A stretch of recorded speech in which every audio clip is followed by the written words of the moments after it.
चौड़ी चिकनी सड़कें रफ्तार को ललचाती हैं, एक्सीलेटर को दबाने पर मजबूर करती हैं। लेकिन ये पता लगाना मुश्किल होता है कि हवा से बातें करती हुई इन गाड़ियों को कंट्रोल करने वाला कौन सा ड्राइवर खुद होश में नहीं है। ऐसे हालात में दस्तक सुनाई देना बहुत मुश्किल होता है कि कौन सी गाड़ी का ड्राइवर नशे में है।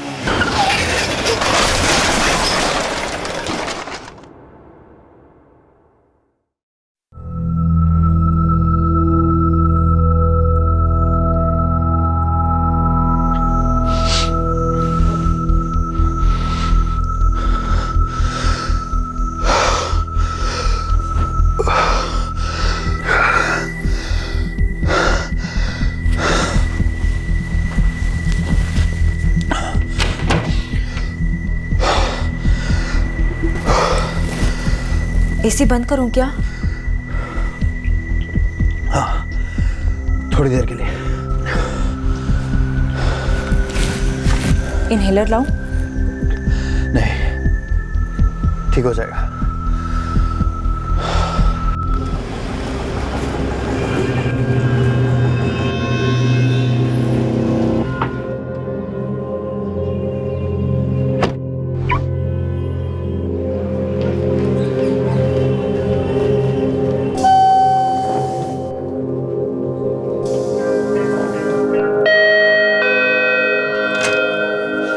संजीव भैया नमस्ते।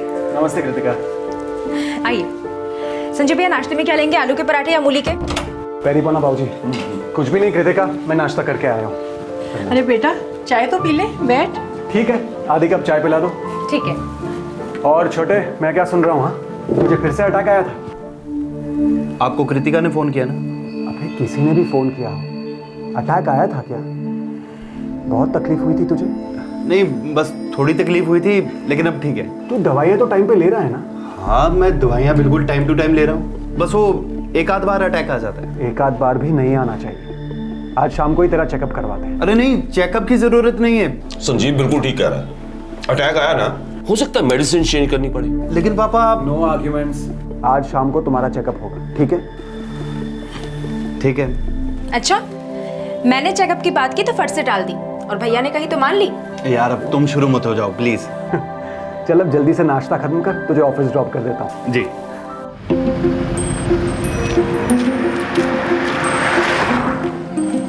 भैया आप मेरी वजह से अपना टाइम, मतलब मैं ठीक हूँ, अगर कुछ हुआ तो मैं मैनेज कर लूंगा। ओए मैनेज की ऐसी की तैसी। और वैसे भी छोटे, तू छोटा है मुझसे, इसलिए ज्यादा टेंटे अलाउड नहीं है तुझे, समझा? हाँ, वो तो ऊपर वाले ने ऑर्डर दिया ना कि बड़े भाई ही टेंटे कर सकते हैं। स्मार्ट हो गया है यार तू।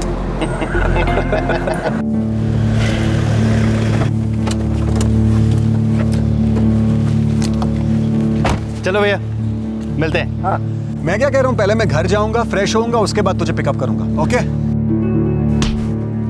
ओए, अभी भी रिफ्लेक्सेस वैसे के वैसे ही हैं। वही मत समझना अपने बड़े भैया को। हाँ ठीक है ठीक है ठीक है। शाम को मिलते हैं, और सुन भूलियो मत, क्लिनिक जाना है वरना। चलो भैया। चल बाय। दोनों भाइयों के बीच बहुत प्यार था, मजबूत दोस्ती थी। छोटे भाई को बचपन से ब्रीदिंग प्रॉब्लम्स रही थी और बड़ा भाई एक पिता की तरह उसकी देखभाल करता रहा था। दोनों भाई गुड़गांव में पास पास ही रहते थे। दोनों भाइयों की अच्छी कंपनियों में नौकरियां थी। जिंदगी ऐसे बसर हो रही थी जैसे मानो एक सुरीला नगमा हो। और फिर आई 20 जुलाई 2011 की शाम, जब इस नगमे का सुर ताल बिगड़ गया।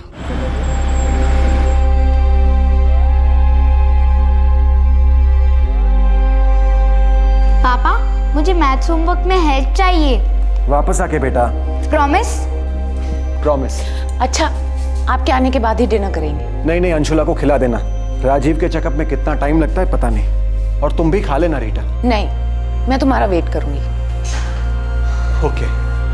अच्छा सुनो, राजीव ज्यादा स्ट्रेस तो नहीं ले रहा ना? अगर वो किसी बात की स्ट्रेस ले रहा है और अपने बड़े भाई को नहीं बता रहा है तो उसकी खैर नहीं। बाय, मिलते हैं। बाय।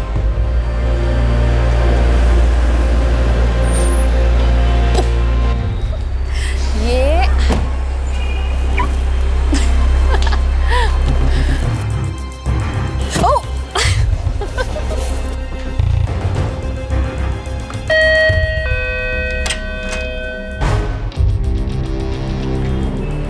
क्या हुआ माँ?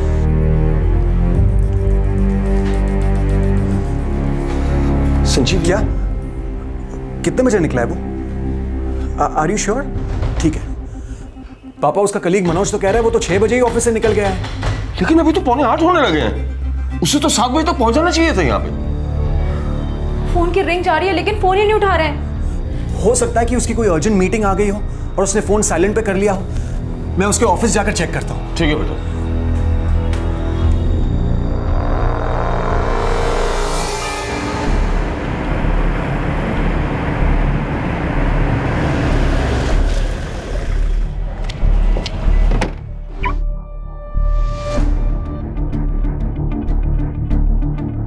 जी सर। राजीव शर्मा ऑफिस में है क्या? होने तो नहीं चाहिए सर, क्योंकि ऑलमोस्ट सभी लोग जा चुके हैं। शायद ही कोई एक आध अंदर होगा। क्या मैं जाकर चेक कर सकता हूँ?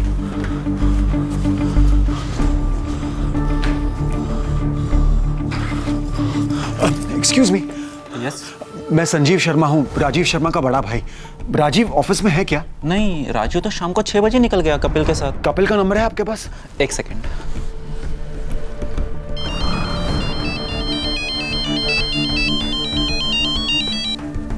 हेलो। हेलो कपिल, मैं संजीव शर्मा बोल रहा हूँ, राजीव शर्मा का बड़ा भाई। जी बोलिए। राजीव आज तुम्हारे साथ ही ऑफिस से निकला था ना? हाँ, हम लोग ऑफिस से साथ में ही निकले थे 6 बजे। क्या हुआ, कोई प्रॉब्लम? नहीं, वो घर नहीं पहुंचा। एनी आइडिया वो कहाँ गया होगा? लेकिन वो तो घर ही जाने वाला था और मैंने उसे लिफ्ट दी थी। तुमने कहाँ ड्रॉप किया था उसे? सेक्टर 47 के कॉर्नर पे अराउंड 6:45 बजे।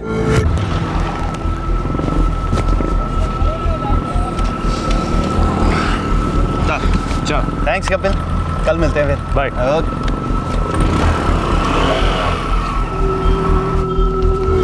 वहां से यमुना टावर्स हार्डली 15 मिनट की दूरी पर है और मैंने उसे कहा भी कि मैं तुझे घर ड्रॉप कर देता हूँ, तो उसने मुझे कहा कि नहीं, मुझे वॉक करनी है, ताज़ी हवा खानी है।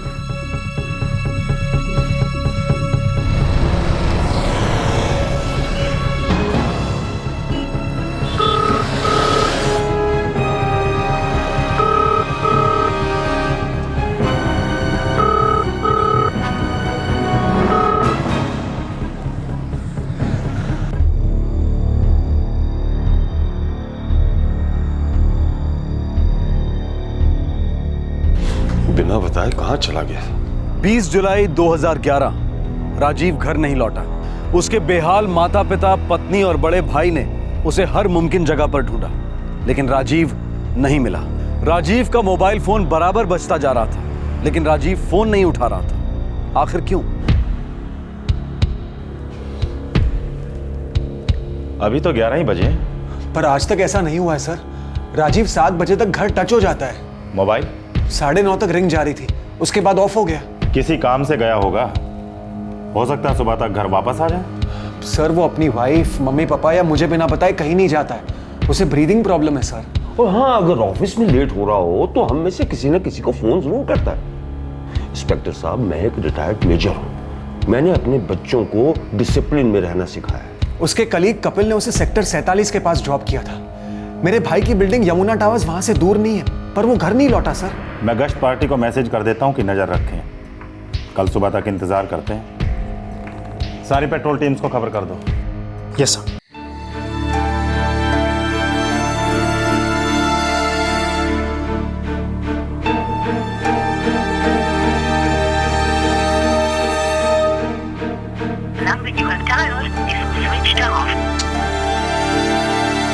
इतना टेंशन मत लो, सब ठीक हो जाएगा।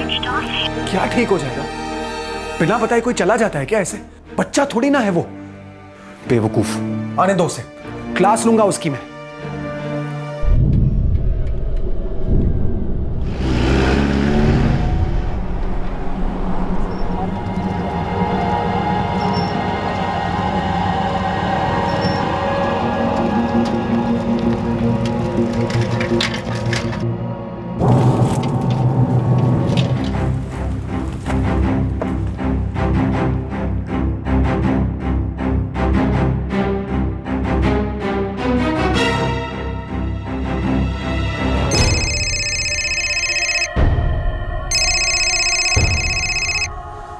हेलो।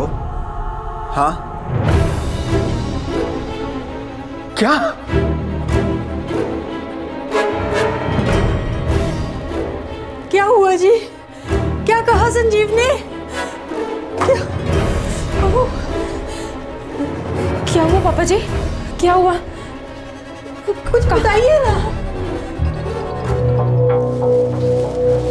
इनके बाएं पैर में मल्टीपल फ्रैक्चर्स हैं, चेस्ट पर एक्सटर्नल इंजरीज और हेड में सीवियर इंजरीज। मर्डर तो नहीं लगता डॉक्टर? नहीं, ये मर्डर नहीं है, ये एक रोड एक्सीडेंट है। इनके चेस्ट, हेड, लिम्ब में जो इंजरीज हैं, ऐसे इंजरीज कोई जानबूझकर नहीं कर सकता। और हाँ, इनके चेस्ट, हेड में कांच के टुकड़े मिले हैं जो किसी गाड़ी के कांच के हो सकते हैं।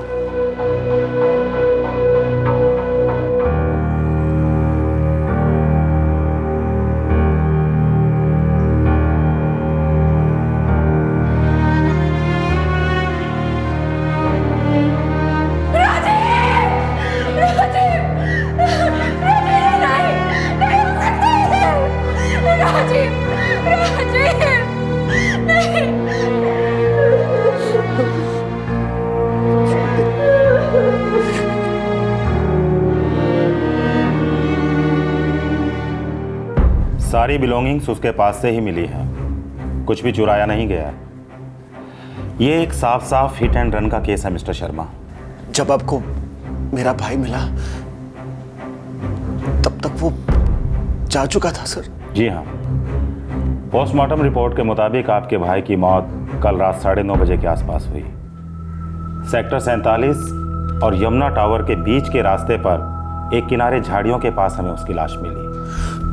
पर सर, कल रात 8:30 बजे तक तो मैं वहीं था सर, ढूंढ रहा था छोटे को, लेकिन मुझे तो नहीं दिखा वो। हमें उसकी बॉडी सड़क से लगभग 8-9 मीटर दूर मिली। अब हो सकता है कि किसी तेज स्पीड बाइक ने फुल स्पीड में उसे उड़ा दिया हो और उसकी बॉडी उछलकर दूर गिर गई हो, जो आपको ना दिखी हो।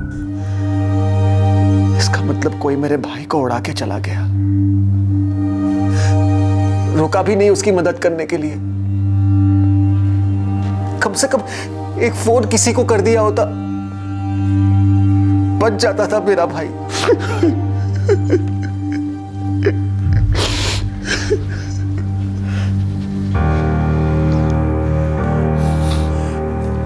राजीव 7 बजे से उस सड़क पे था।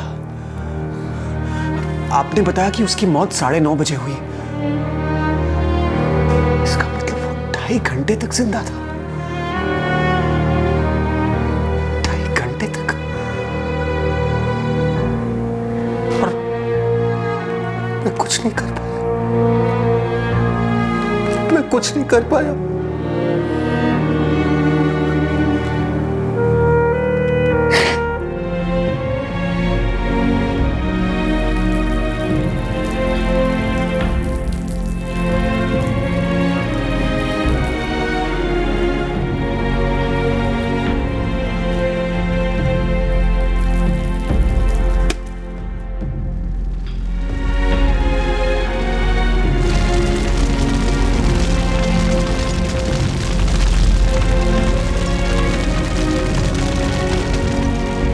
शर्मा परिवार पर कहर टूट पड़ा था।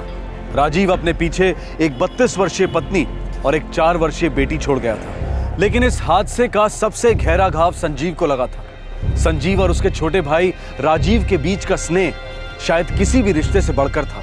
संजीव इस बात को हजम नहीं कर पा रहा था कि उसके छोटे भाई राजीव को सड़क पर पूरे 2.5 घंटे तिल मरने के लिए छोड़ दिया गया था और किसी ने भी आगे आकर मदद नहीं की। संजीव गिल्ट और गुस्सा फील कर रहा था, क्योंकि जहां राजीव दम तोड़ रहा था, उसी समय उसी इलाके में संजीव उसे ढूंढ रहा था। देखो, हम आई विटनेस ढूंढने की पूरी कोशिश कर रहे हैं, पर तुमको भी ये समझना होगा कि शाम के अंधेरे में हुआ ये एक हिट एंड रन केस है। हजारों गाड़ियां गुजरती हैं उस वक्त, ट्रैफिक पीक पे होता है। तो आप कहना क्या चाहते हैं सर? यही कि इस केस में थोड़ा टाइम लगेगा। ये केस सोल्व करना इतना आसान नहीं होगा।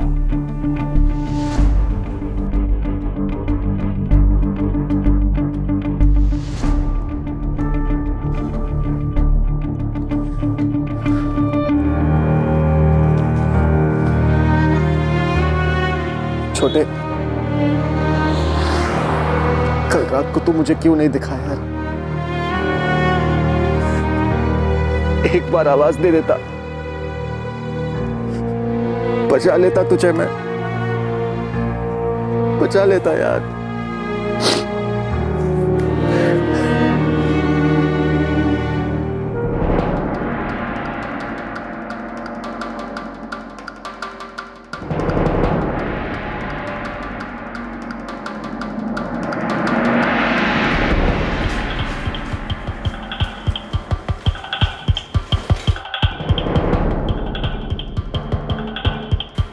सर हो सकता है कि ये किसी मोटर बाइक की हेडलाइट का टुकड़ा हो।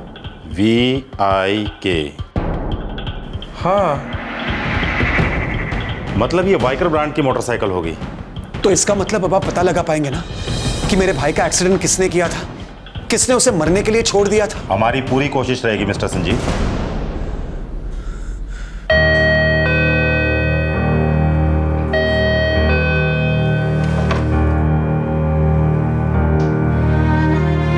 चलो माँ। हाँ बेटा।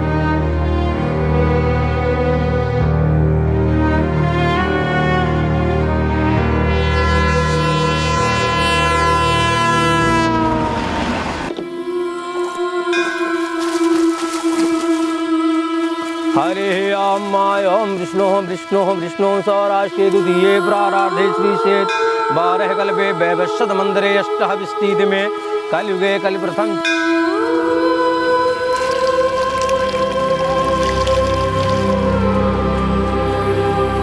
भैया भैया भैया भैया भैया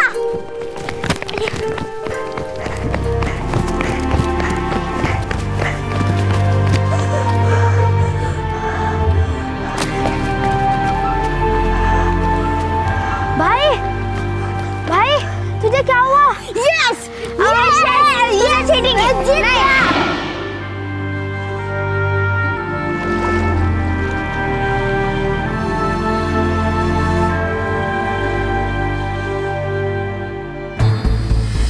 मिस्टर शर्मा, हमारे पास और भी कई केसेस हैं जो काफ़ी सीरियस हैं। आपके भाई की मौत एक एक्सीडेंट से हुई है, clear cut hit and run case. मैं ये जानता हूं सर, आप ये बात कई बार मुझसे कह चुके हैं। मैं सिर्फ इतना चाहता हूं कि आप उस आदमी को पकड़े जिसने मेरे भाई का एक्सीडेंट किया था और उसे सजा दिलवाए। हर शाम उस सड़क से सैकड़ों बाइक्स गुजरती हैं और उनमें से कई उसी ब्रांड की होती हैं जिससे एक्सीडेंट हुआ था। और उन्हीं सैकड़ों बाइक्स में से किसी एक बाइक ने मेरे भाई को उड़ा दिया था और उड़ाने के बाद उसकी मदद करने के बजाय उसे मरने के लिए छोड़ दिया। 2.5 घंटे तक जिंदा था मेरा भाई सर, 2.5 घंटे तक। शायद लोगों से मदद भी मांग रहा था, लेकिन किसी ने उसकी मदद नहीं की। मैं ये जानना चाहता हूं कि कौन है वो इंसान, कौन है वो जिसमें रत्ती भर की भी इंसानियत नहीं थी। देखिए मिस्टर शर्मा, मैं आपके दर्द को समझता हूं, पर कानून फीलिंग्स पे नहीं चलता, वो सबूत मांगता है। और हिट एंड रन केस में आई विटनेस बेहद जरूरी होता है और हमारे पास अभी तक एक भी आई विटनेस नहीं है। ऐसा केस सोल्व करना आसान नहीं होता।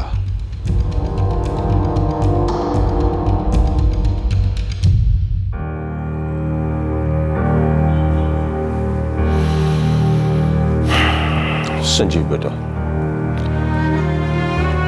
केस को तो हम जितना फॉलो कर सकते हैं करेंगे, लेकिन बेटा कहीं ना कहीं जाकर हमें हकीकत को एक्सेप्ट करना ही पड़ेगा। हाँ बेटा बस।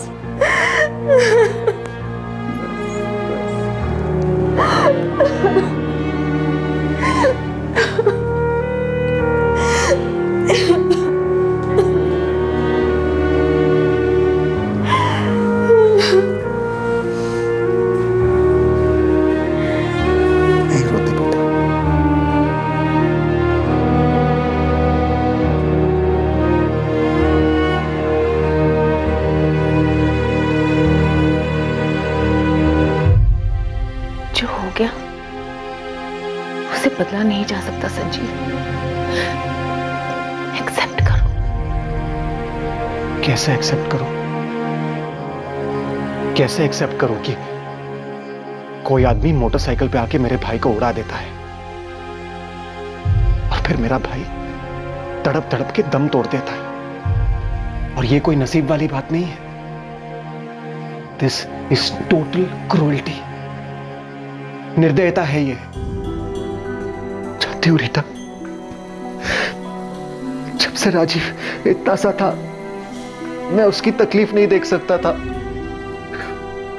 मैं जानती हूं संजीव, तुम हमेशा थे उसके लिए, लेकिन उस दिन क्यों नहीं था? उस दिन क्यों नहीं था जब उसे मेरी सबसे ज्यादा जरूरत थी, जब वो वहां अकेला पड़ा मदद की भीख मांग रहा था। क्यों नहीं दिखा वो मुझे रीटा, क्यों नहीं मिला वो? मैं बचा लेता उसे, मैं उसे बचा लेता। अगर तुम अपने आप को इस तरह ब्लेम करते रहोगे तो इस हादसे से कभी नहीं निकल पाओगे। तुम जिंदगी में आगे कैसे बढ़ोगे? मैं आगे तभी बढ़ पाऊंगा जब उस इंसान को ढूंढ लूं जो मेरे भाई की मौत के लिए जिम्मेदार है।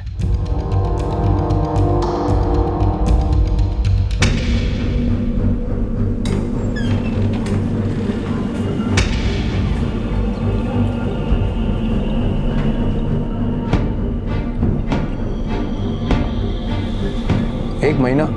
हाँ। तुम्हें लगता है 1 महीने में तुम उन लोगों का पता लगा पाओगे जिन्होंने तुम्हारे भाई का एक्सीडेंट किया है? पता नहीं गौतम, जानता हूं ये थोड़ा इम्पॉसिबल साउंड करता है, लेकिन जब तक मैं उन्हें पकड़ नहीं लेता जिन्होंने मेरे भाई का एक्सीडेंट किया है, मुझे क्लोजर नहीं मिलेगा,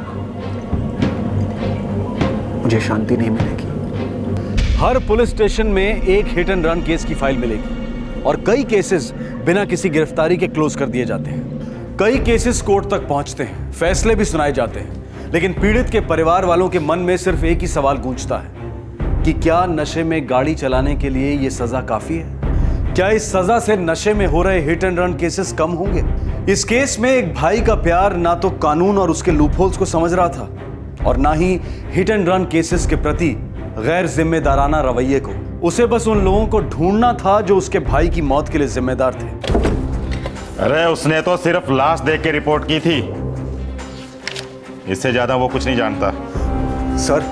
सर मैं आपको इन्वेस्टिगेट करने के लिए नहीं कह रहा हूं। मुझे बस उस बंदे का नंबर चाहिए जिसने 21 जुलाई की सुबह मेरे भाई की लाश देखकर आपके कंट्रोल रूम फोन किया था। प्लीज सर, मुझे अपनी तरफ से कोशिश करने दीजिए। देखिए, आपके पास और भी कई सारे इंपॉर्टेंट केसेस हैं, एक हिट एंड रन केस के लिए टाइम नहीं है आपके पास सर, प्लीज।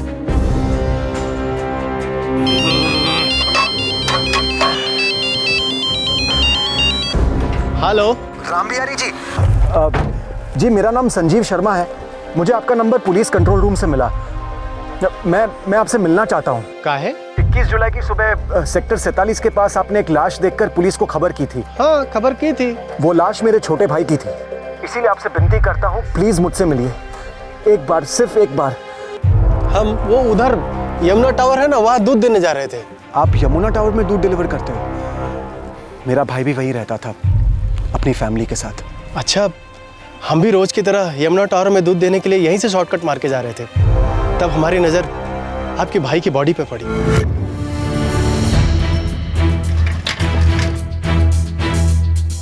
देखते ही हम समझ गए, इनका तो राम नाम सत्य हो गया। अगर हमें एक रात पहले पता चला होता तो शायद आपके भाई के लिए हम कुछ कर सकते थे। क्या मतलब? पिछली रात जब यहाँ से गुजर रहे थे ना, तो एक मोटरसाइकिल का एक्सीडेंट हुआ था और उस मोटरसाइकिल पर 3 लोग थे, लेकिन वो तीनों लोग उठकर चल दिए। मुझे ये नहीं पता था कि उन तीनों ने आपके भाई को उड़ा दिया है। रामबिहारी जी, एक मिनट, ध्यान से सोच के बताइए, आपने 20 की रात को क्या क्या देखा था? डिटेल में सब कुछ।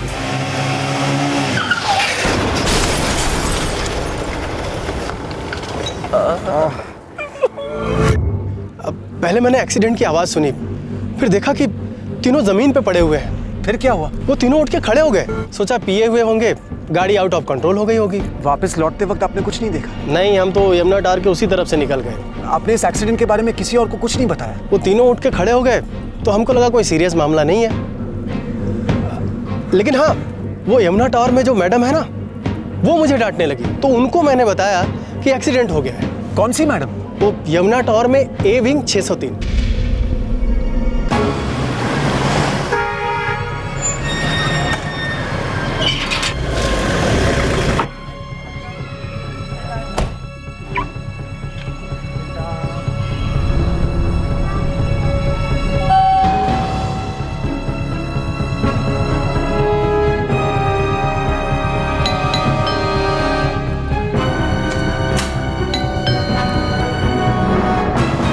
जी कहिए। ये हाँ, दूध वाले ने कहा था कि उसने कोई एक्सीडेंट देखा है। मैंने तो ऐसे ही पूछा था कि आज लेट क्यों हुआ। मुझे नहीं पता था कि इस एक्सीडेंट में अपना राजीव इन्वॉल्व था। मुझे तो दूसरे दिन पता चला। I am really sorry Sanjeev ji. It's okay Monica ji, मैं तो बस यही पता करने की कोशिश कर रहा था कि वो 3 लोग कौन थे जिन्होंने मेरे भाई को उड़ा दिया था। Thank you. संजीव जी, आप अपनी बिल्डिंग के वॉचमैन से बात कीजिए। क्यों? उस रोज जब मैं अपने बेटे के साथ नीचे कंपाउंड में थी, तब उसे टैक्सी ड्राइवर के साथ बात करते हुए सुना था इस एक्सीडेंट के बारे में। आदेश, गेट के पास मत जाओ बेटा, रुक जाओ। हाँ, एक एम्बुलेंस गई तो थी यहाँ से। चलो अच्छा है, टाइम से पहुंच गई हो तो और अच्छा है। ठीक है भाई।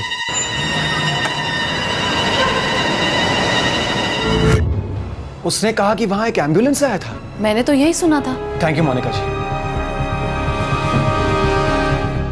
अरे साहब, वो टैक्सी वाला तो बस ऐसे ही पूछ रहा था, तो जो मैंने सुना था वो बता दिया, पर मैंने एक्सीडेंट होते हुए नहीं देखा। टैक्सी वाला क्या पूछ रहा था?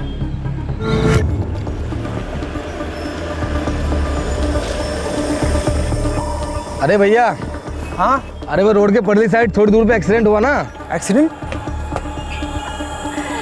हाँ, एक एम्बुलेंस गई तो थी यहाँ से। चलो अच्छा है, टाइम से पहुंच गई हो तो और अच्छा है। ठीक है भाई।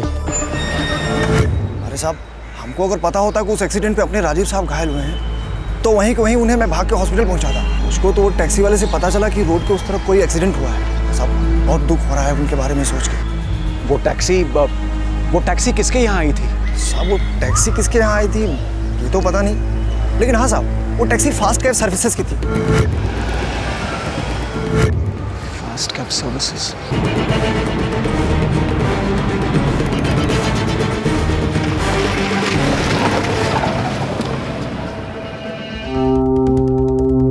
रखना ही पड़ता है, हर टैक्सी कहाँ गई, कब गई, सारे रिकॉर्ड्स हैं हमारे पास। 20 जुलाई को शाम 7:15 बजे यमुना टावर से एक टैक्सी गई थी। उसकी डिटेल मिल सकती है please? Just give me a moment. Driver Abdul Rafiq 444 567 889। उस शाम को इसकी ड्यूटी थी उस टैक्सी पर। Okay, thank you so much.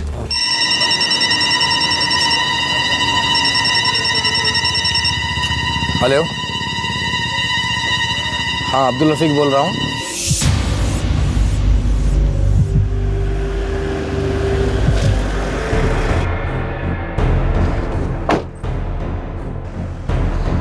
हाँ सर, यही हुआ था एक्सीडेंट। उस रात में एक पैसेंजर को लेकर एयरपोर्ट से उधर से आ रहा था।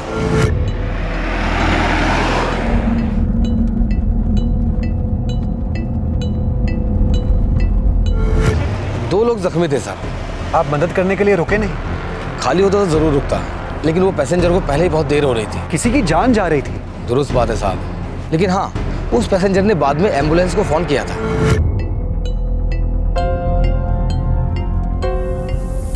लगता है कोई एक्सीडेंट हुआ है। हाँ सर।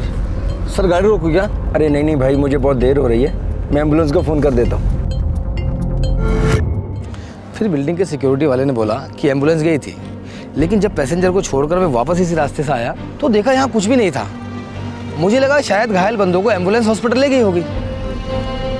मेरा भाई उस एक्सीडेंट में चल बसा, पर उसकी लाश तो अगले दिन सुबह मिली। लेकिन जब सिक्योरिटी वाले ने बोला कि एम्बुलेंस गई थी, तो फिर आपके भाई की लाश सुबह कैसे मिली? जिस भी कंडीशन में थे आपके भाई, एम्बुलेंस वालों को उसी कंडीशन में हॉस्पिटल लेकर जाना चाहिए था ना। आपकी टैक्सी में पैसेंजर कौन था? अभी बताता हूँ।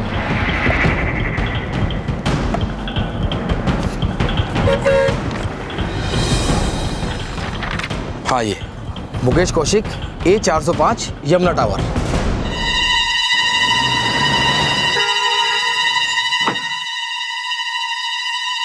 Excuse me, mister Mukesh Kaushik? जी। और आप?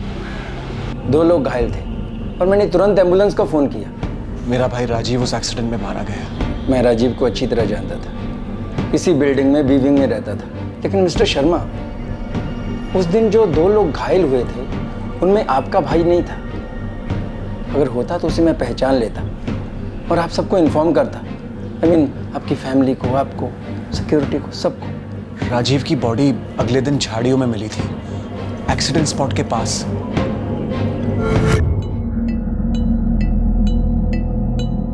मैं एम्बुलेंस को फ़ोन कर देता हूँ।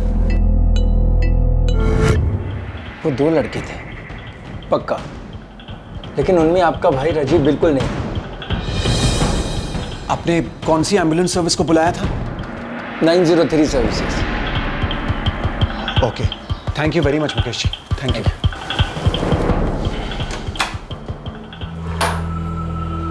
क्या मतलब है? मतलब एम्बुलेंस आई और हमारे राजीव को नहीं ले गई? पापा, हमें इस बात की तह तक पहुंचना होगा।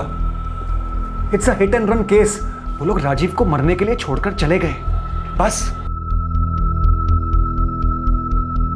तुम्हें क्या लगता है संजीव, कोई और बात होगी? पता नहीं पापा, मैं कल उन एम्बुलेंस सर्विस वालों से मिल रहा हूं, लेकिन एक बात तो श्योर है कि जरूर कुछ ऐसा हुआ था जो हमें मालूम होना चाहिए था, पर मालूम नहीं है।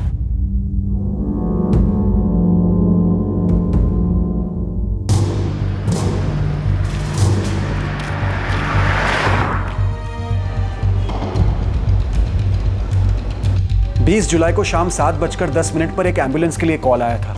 कॉलर का नाम था मुकेश कौशिक। Hello, 903 services. यह है उनका नंबर 4457878898। एक मिनट सर, मैं चेक करके बताती हूँ। जी। Right sir, sector number 47 Yamuna tower के पास। जी जी, वही। Ambulance number 12 HR26 AK 7230। Driver Moolchand Narayan, attendant Raghuram. ये दोनों कहाँ मिलेंगे? Ambulance number 12 driver Moolchand Narayan, attendant Raghuram. Position बताइए प्लीज। स्पॉट 0 पर मौजूद है मैडम। ओके सर, वो सेंटर के बाहर ही है।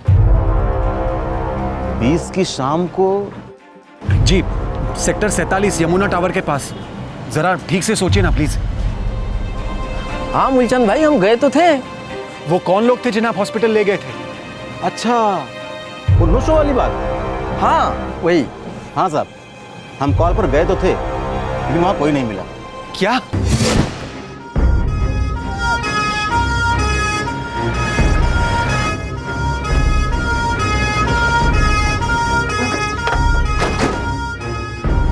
यार रघु, जगह तो यही है, देख खून के धब्बे भी हैं।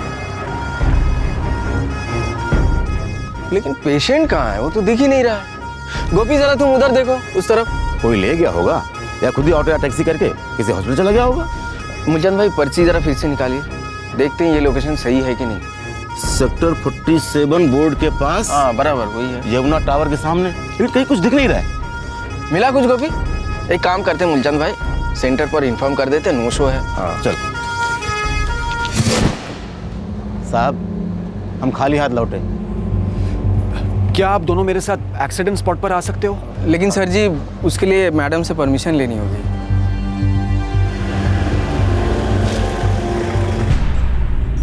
हम जब यहाँ पहुंचे तो कोई नहीं था सर जी। मेरे भाई की लाश यहाँ से मिली थी, इस जगह से, इन झाड़ियों में से। अंधेरा था, कुछ दिखा नहीं और हमने कुछ सुना भी नहीं। एक बात बताएं आपको सर जी, देखिए हम रोज एक से एक एक्सीडेंट देखते हैं, सालों से देखते आ रहे हैं। बॉडी यहाँ से इतनी दूर जाकर कैसे गिर सकती है? पर पुलिस को तो लाश यहीं से मिली है। देखिए, आप कह रहे हैं कि मोटरसाइकिल ने आपके भाई को उड़ाया। हाँ। एक्सीडेंट यहाँ हुआ था। हाँ। और आप कह रहे हैं कि बॉडी वहां से मिली आपको। जी। इन दोनों के बीच का फासला लगभग 9 मीटर है। मुश्किल लगता है सर जी, पर हाँ एक चीज हो सकता है बॉडी उछल कर ना गिरी हो, बल्कि किसी ने बॉडी को उठाकर वहां रख दिया हो।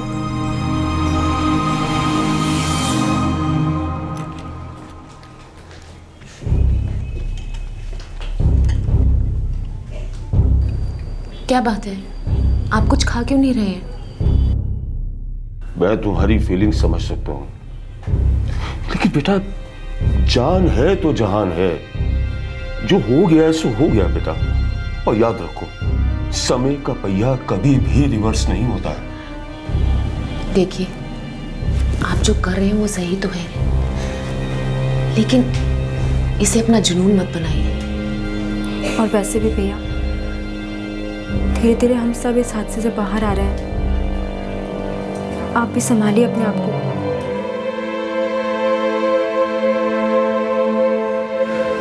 राजीव वहां 2.5 घंटे तक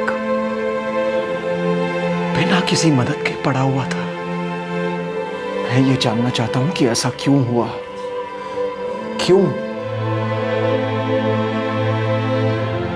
मेरे लिए ये जानना बहुत जरूरी है कि उस रात क्या हुआ था। संजीव की तहकीकात अब एक ऐसे मकाम पर पहुंच गई थी जहां यह केस अब एक राज बन गया था। एक्सीडेंट रोड पर हुआ था, लेकिन लाश पास की झाड़ियों में मिली थी, जो रोड से लगभग 9 मीटर दूर थी। एम्बुलेंस बाकायदा एक्सीडेंट स्पॉट पर पहुंची थी, लेकिन अटेंडेंट्स राजीव को स्पॉट नहीं कर पाए क्योंकि झाड़ियां रोड से थोड़े डिस्टेंस पर थी। ऐसा समझ में आ रहा था कि एक्सीडेंट बाइक से हुआ था, लेकिन यह नामुमकिन सा लग रहा था कि एक बाइक की टक्कर एक आदमी को इतना दूर फेंक सकती है। संजीव के लिए पुलिस सपोर्ट के बिना अब इस तहकीकात को अंजाम देना संभव नहीं था।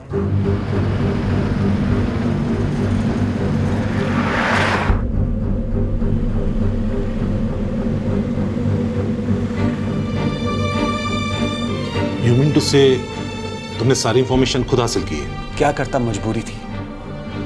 हमारे इलाके के पुलिस स्टेशन के पास और भी कई ज्यादा इंपॉर्टेंट केसेस थे। एक हिट एंड रन केस के लिए उनके पास वक्त नहीं है सर।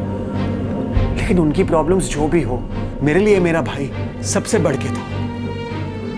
और मैं ये जानना चाहता हूं कि उसका एक्सीडेंट एक्चुअली कैसे हुआ, क्यों वो इतनी देर तक अकेले ही तड़पता रहा, क्यों उसकी बॉडी एक्सीडेंट स्पॉट से दूर झाड़ियों में पड़ी मिली।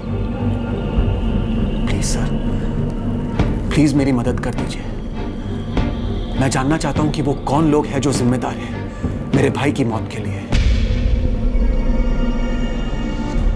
ऑफिसर्स, इस आदमी ने हमारा काम किया है और ये आदमी इस केस में इतना डीप चला गया है कि हम किसी भी सूरत में इस केस को इग्नोर नहीं कर सकते। सर, इस केस को टॉप प्रायोरिटी देकर मुजरिम को अरेस्ट करो कपूर। एक तो संजीव शर्मा के लिए जो अपने भाई को न्याय दिलाना चाहता है, और दूसरे हमारे डिपार्टमेंट के लिए।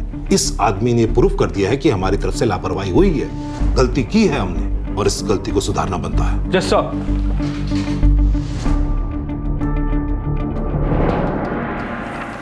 ये वाला सर। जिन लोगों ने भी एक्सीडेंट किया वो भी तो घायल हुए होंगे। लेकिन सर, एम्बुलेंस पहुंचने से पहले ही वो लोग वहां से निकल गए थे। किसी न किसी क्लिनिक में जाकर मरहम पट्टी तो जरूर करवाई होगी। और वो कोई आसपास का क्लिनिक ही होना चाहिए सर।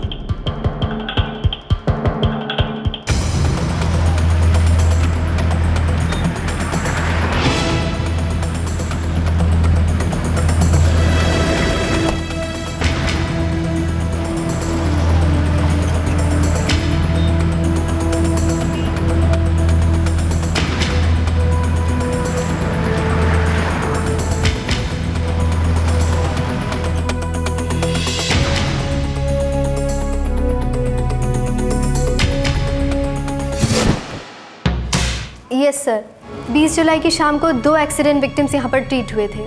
किस टाइम पर आए थे? 7:50 पर। डॉक्टर से कहिए पुलिस उनसे मिलना चाहती है। एक लड़के को हाथ पर और सर पर इंजरीज हुई थी और दूसरे लड़के को पैरों पर, हथेली पर और सर पर भी इंजरीज हुई थी। कुछ 23 या 24 साल के थे दोनों। उन्हें मेडिकल फर्स्ट एड देना मेरी फर्स्ट प्रायोरिटी थी। और हाँ, दोनों से शराब की स्मेल आ रही थी। झूठ बोल रहे थे दोनों? हो सकता है, पर मैं गारंटी के साथ कुछ नहीं कह सकता। डॉक्टर, उनके एड्रेस? सर, एक लड़के का नाम निशांत है। क्या एड्रेस लिखवाया? बस सेक्टर 37 लिखा है। पर ये तो कोई एड्रेस नहीं हुआ।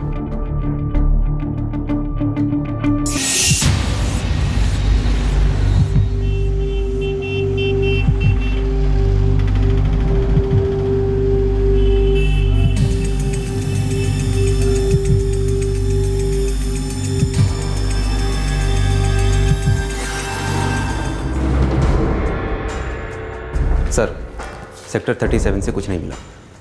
वो तो मिलना भी नहीं था कुलदीप। लड़कों ने जानबूझकर गलत एड्रेस लिखवाया। वो अपने आप को बचाने की कोशिश कर रहे थे। पर सर, क्लिनिक की रिसेप्शनिस्ट और डॉक्टर दोनों ने उन्हें देखा है ना? यस मिस्टर शर्मा, लेकिन ये 17 दिन पहले की बात है। उन्हें इंसिडेंट तो याद है, लेकिन चेहरे को डिटेल में याद रखना मुश्किल काम। फिर भी सर, आप कोशिश तो करके देखिए प्लीज। ओके, हम अपनी तरफ से कोई चांस नहीं छोड़ेंगे। सबसे पहले एक स्केच बनवाएंगे। कुलदीप सर, इसके आर्टिस्ट को बुलाकर मैं दोनों से टाइम ले लेता हूँ। मिस्टर संजीव बहुत क्लोज थे अपने भाई से।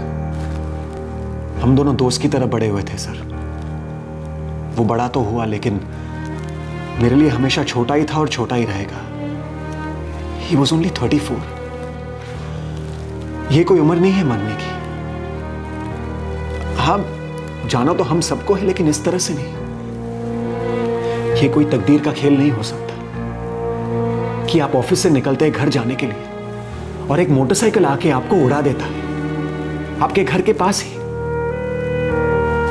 और फिर आप 2.5 घंटे तक बिना किसी मदद के तड़प तड़प के दम तोड़ देते हैं। बाइक का एक्सीडेंट हुआ है तो बाइक डैमेज हुई होगी। तुम्हें तो बाइक की हेडलाइट का ग्लास का टुकड़ा ही मिला था ना? जी सर, भाई का ब्रांड। बाइक की हेडलाइट टूटी है तो मैकेनिक के पास जरूर जाऊंगा। इस केस में एक नई जान, एक नई एनर्जी आ गई थी। पुलिस अब बहुत तेजी से राजीव शर्मा के गुनहगारों की तरफ बढ़ने लगी।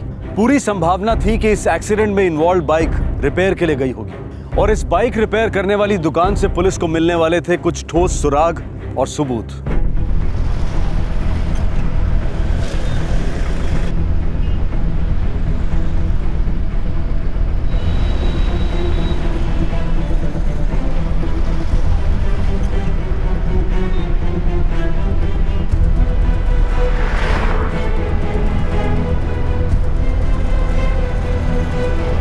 हाँ जी साहब, 20 जुलाई को हमारे पास एक विक्कर आया तो था।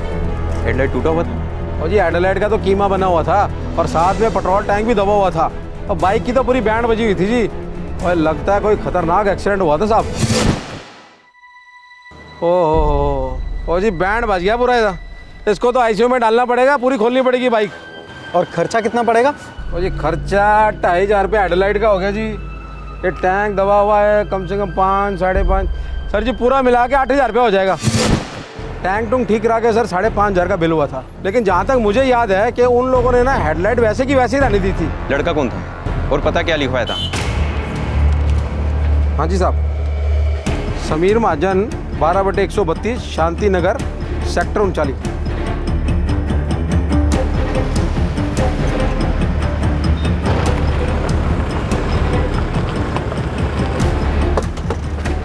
यही है ना?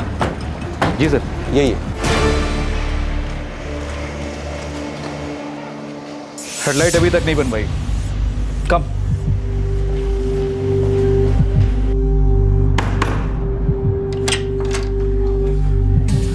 जी समीर। जी हाँ। बाहर तेरी बाइक खड़ी है? जी। चल हेडलाइट ठीक कराते हैं। चल आ जा। अरे बात क्या है सर? सर बताइए तो, कुछ बोलिए तो सही। सर मुझे सच में नहीं पता आप लोग किस एक्सीडेंट की बात कर रहे हैं। बाइक के साथ WWF कुश्ती लड़ा था जिसका टैंक हेडलाइट डैमेज हो गया। टैंक तो रिपेयर कराया, हेडलाइट क्यों नहीं? सर बाइक तो मेरा एक दोस्त लेकर गया था। उसने कहा कि बाइक स्किड हो गई और उसकी हेडलाइट टूट गई है। कब स्किड हुई? सर 20 जुलाई को। दोस्त का नाम? निशांत अरोड़ा।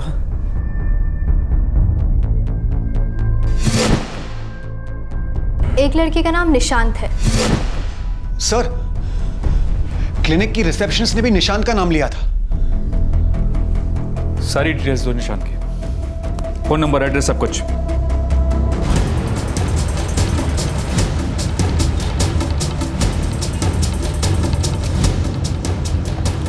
निशांत का फोन अभी भी बंद है सर। नंबर को ट्रैकिंग पे डालो। Yes sir.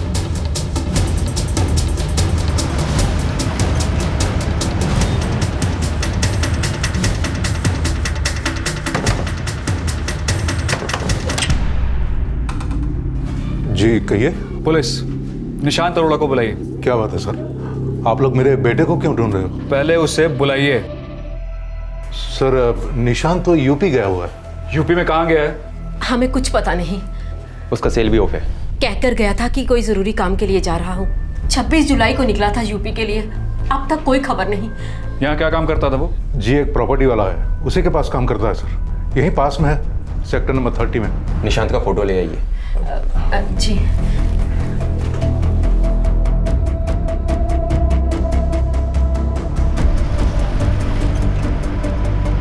यूपी के सभी पुलिस स्टेशन में फ्लैश कर दो।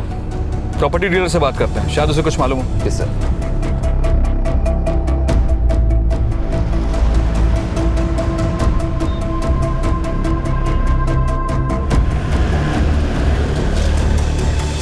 निशांत तो 21 तारीख से छुट्टी पर है सर। एक्सीडेंट हुआ उसका। उससे कांटेक्ट हुआ? कोई खबर? जी नहीं सर, कोई कांटेक्ट, कोई खबर नहीं है। उसके माँ बाप ने बताया यूपी गया है। यूपी में कहाँ हो सकता है? कोई आइडिया नहीं है सर। यहाँ भी कई कस्टमर से बात कर रखी थी उसने और सबका काम अधूरा छोड़कर चला गया वो। सेलफोन भी स्विच ऑफ आ रहा है उसका। सर से लोकेशन गुड़गांव दिखा रहे हैं, मतलब वो अपना फोन यहीं कहीं छोड़ के गए। गुड़गांव के सारे खबरियों को ड्यूटी पर लगा दो, सबके सब, और बोल दो 2 लोग और शामिल हैं।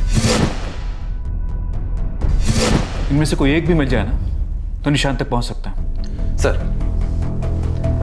संजीव जी ढूंढ निकालेंगे उन्हें जहां भी।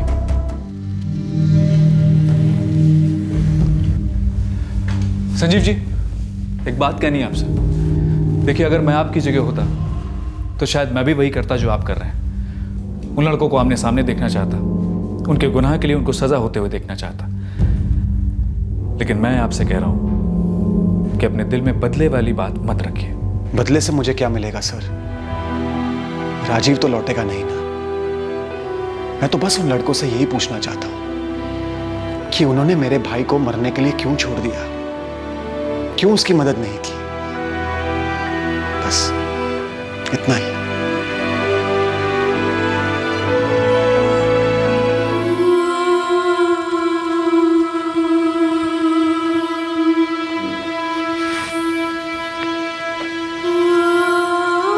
पापा क्या देख रही हो?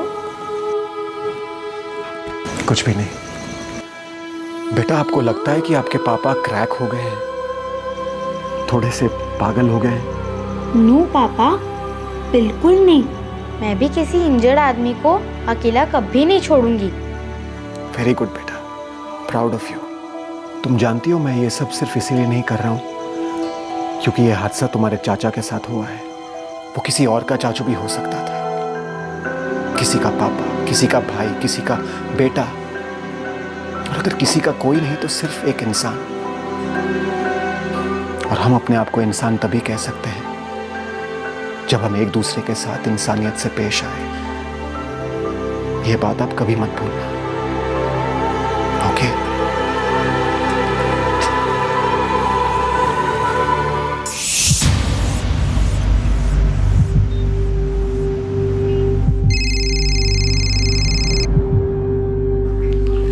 हाँ बोलिए इद्रीस। हाँ साहब निशान साहब सुशील है वो गायब है साहब। और साहब जो जय है तीसरा, वो साहब वही गुड़गांव में ही है। एड्रेस बोल साहब सेक्टर 39। और साहब वो अभी सब घर पे ही है साहब। उसे मालूम नहीं कि आप लोग ढूंढ रहे हो उसे।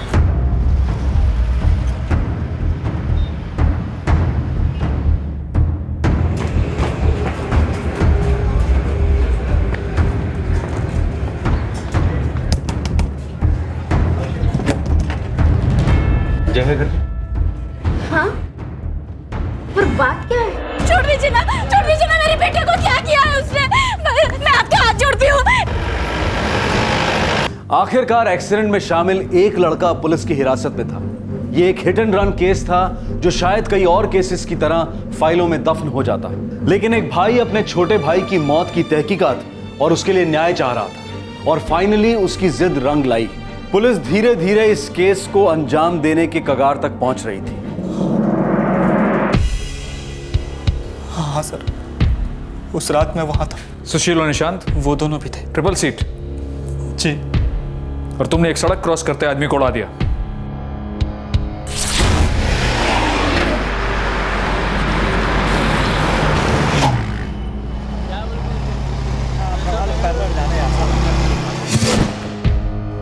सर बाइक निशान चला रहा था, मैं तो सबसे पीछे बैठा हुआ था। मुझे मालूम भी नहीं पड़ा कब उसने अपना कंट्रोल खो दिया और उस आदमी को उड़ा दी।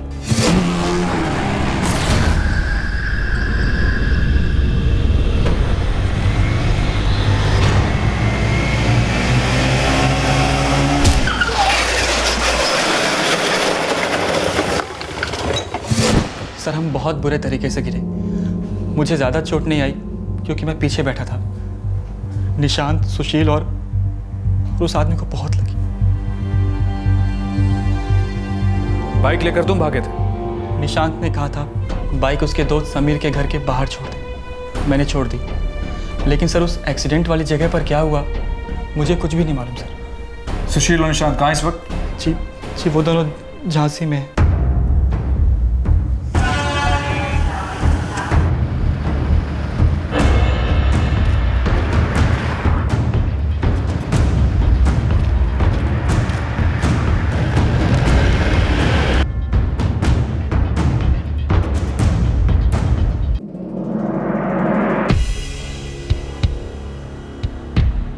डिटेल में बताओ, वहां क्या क्या हुआ? जिस आदमी को सड़क पर उड़ाया वो झाड़ियों में कैसे पहुंचा? दूर का क्लाइंट है, बस और टैक्सी नहीं लेनी, बस उसको एक प्रॉपर्टी दिखानी है। कल सुबह तक तेरी गाड़ी वापस। यार वो तो ठीक है, लेकिन रफ मत चलाइयो। यार पहली बार ही थोड़ी ना चला रहे हैं, आज करते हैं।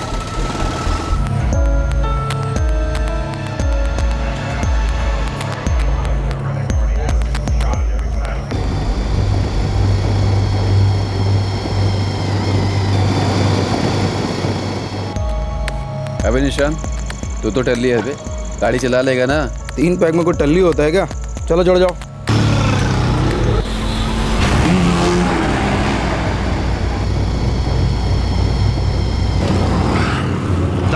चल थैंक्स कपिल, कल मिलते हैं फिर। बाय।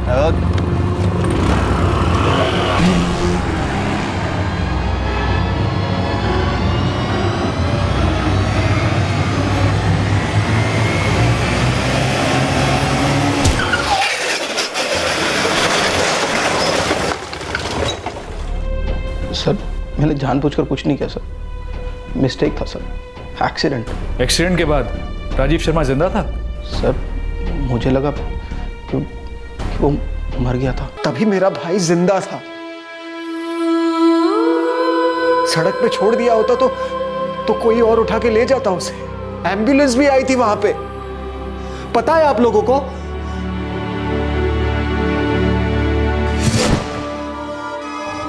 मिला कुछ गोपी? एम्बुलेंस उसे हॉस्पिटल ले जा सकती थी, जान बच जाती थी उसकी। तुम लोगों ने एक आदमी को सिर्फ बिना सहारे नहीं छोड़ दिया था, मरने के लिए छोड़ दिया तुम लोगों ने उसे। क्यों किया ऐसे? क्यों किया ऐसे?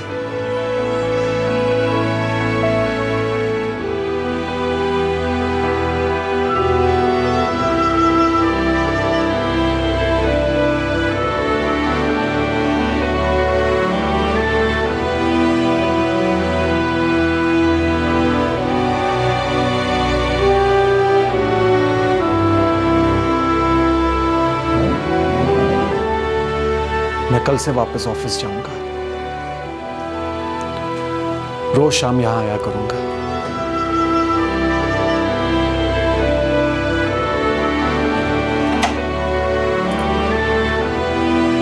अपना ख्याल रखना।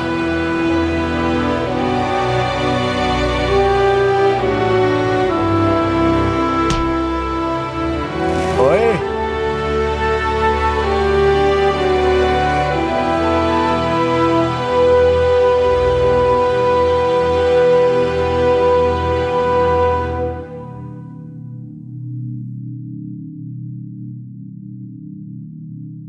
निशांत, सुशील और जय पर सेक्शन 304, 279, 337 और 201 के तहत चार्जशीट फाइल हुई है।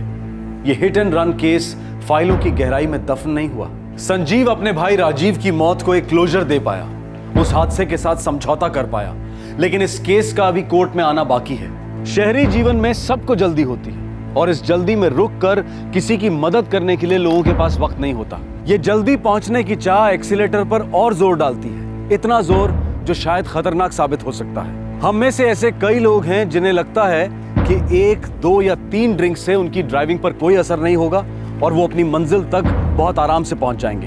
हम में से ऐसे कई लोग हैं जो गाड़ी चलाते वक्त बहुत आराम से मोबाइल फोन पर बात करते हैं। हमें लगता है कि गाड़ी पर हमारा पूरा कंट्रोल है। हम में से कई लोग गाड़ी चलाते वक्त सेफ्टी बेल्ट नहीं लगाते, बाइक चलाते वक्त हेलमेट नहीं लगाते, क्योंकि हमें लगता है कि हमें अपनी सेफ्टी की पूरी नॉलेज है। पर इस सब में हम ये भूल जाते हैं कि हम अपनी जिंदगी के साथ साथ राह चल रहे दूसरे लोगों की जिंदगी को भी रिस्क में डाल रहे हैं। हम अपने आप को जितना भी अच्छा ड्राइवर समझें, लेकिन हमें दूसरों की जिंदगी के साथ चांस लेने का कोई अधिकार नहीं है, क्योंकि दूसरे सिर्फ दूसरे नहीं बल्कि वो भी किसी के अपने हैं। सेल्फ डिसिप्लिन और सिविक सेंस की बातें तो काफी होती हैं, लेकिन सड़कों पर इसकी प्रैक्टिस बहुत कम दिखाई देती है। गलत पार्किंग हो, सिग्नल तोड़ना हो, ऐसा करने से ज्यादातर हम अपने आप को सिर्फ इसलिए रोकते हैं क्योंकि हमें वर्दी पहने पुलिस का डर होता है।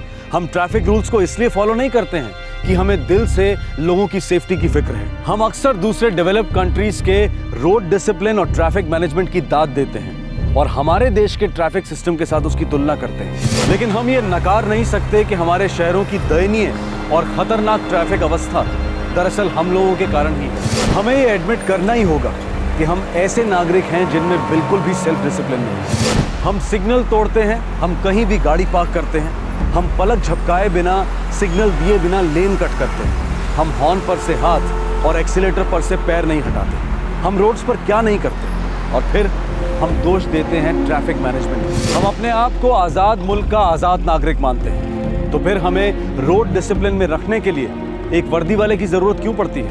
हम में से कई लोग अपनी गाड़ियों और बाइक्स पर अपने बच्चों को स्कूल ड्रॉप करने जाते हैं। वो बच्चे हमारी ड्राइविंग, हमारा रोड डिसिप्लिन सब देख रहे हैं, सीख रहे हैं।